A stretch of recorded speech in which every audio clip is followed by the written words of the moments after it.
আসসালামু আলাইকুম। আমরা জানি যে ফুরফুরা দরবার খুব উঁচু দরবার, বড় দরবার। আমরা আগে থেকে বাপদাদা থেকে আমাদের শিক্ষা ওখানে আমরা মানি গুনি সম্মান করি। এইসব মন্তব্যগুলো না করাটাই ভালো হবে।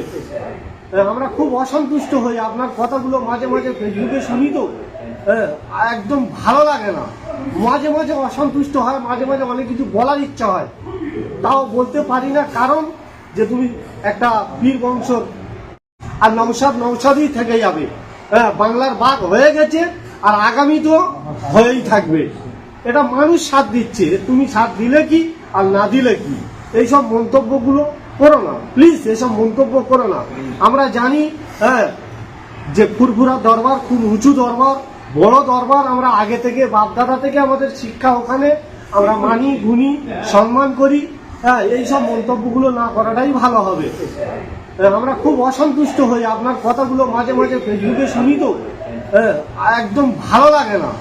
মাঝে মাঝে অসন্তুষ্ট হয়, মাঝে মাঝে অনেক কিছু বলার ইচ্ছা হয়, তাও বলতে পারি না। কারণ যে তুমি একটা বীর বংশ সিদ্দিকী হিসাবে একটা, তবুও বাধ্য হয়ে রেগে যাই মাঝে মাঝে, কন্ট্রোল করতে পারছি না, নিজের মাইন্ডটাকে ঠিক করতে পারছি না। একটা আদিবাসী দলিল সারা পৃথিবীর মানুষকে নিয়ে একটা মানুষ যদি কথা বলে, তুমি তার বিরোধিতা করছো, এগুলো কেমন? আমি তো, আমার তো মাথা কাজ করছে না। একটা জিনিস ভাইপো আছে সেখানে, মানুষের হয়ে কথা, তুমি এত কোরআনে হাদিসের সমস্ত জিনিস, একটা ইসলামের কত বড় খুঁটি, সেই খুঁটি হিসাবে তুমি বোঝো দিনই ভালো করে। বোঝার পরে তুমি এইসব কথাগুলো বলবে যে একটা আব্বাস সিদ্দিকী ভুল কথা বলছে, নওশাদ সিদ্দিকী ভুল পথে চলছে, তাহলে সেগুলো বলার আছে। ওনারা তো একেবারে সঠিক পথে চলছে। সমস্ত মানুষের জন্য আজ এই বিধানসভায় গিয়ে মানুষের হকের কথা বলা, তুমি বলতে পারবে? তুমি ওই ওখানে তো বলবে, কোনো উংলি করা কাজ ছাড়া তোমার আর কিছুই নেই।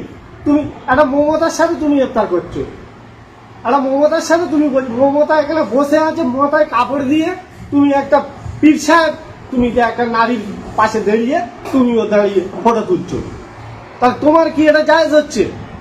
তুমি মানুষকে নিয়ে টানাটানি করছো। সে তো মানুষের, সারা পৃথিবীর মানুষকে নিয়ে চলছে, সারা বাংলার মানুষকে, দলিল আদিবাসী গরিব যাবি আছে। আমার হয়তো বলার জ্ঞান নেই, অতটুকুই আমি বলতে পারছি না, কিন্তু যেটুকুই বলছি আমি বাস্তবেই কথা বলছি। এইসব কথাগুলো বলাটা ছেড়ে দেয়। যদি ভালো না লাগে, ভাইপোর পিছনে এসব উগলি না করাটাই ভালো হবে। এই অবধি আমি বক্তব্য করে, অনেক রাত হয়ে গেছে, আমার মনটা এবার শান্তি হলো, আমি শুতে যাচ্ছি। Good night. সালাম।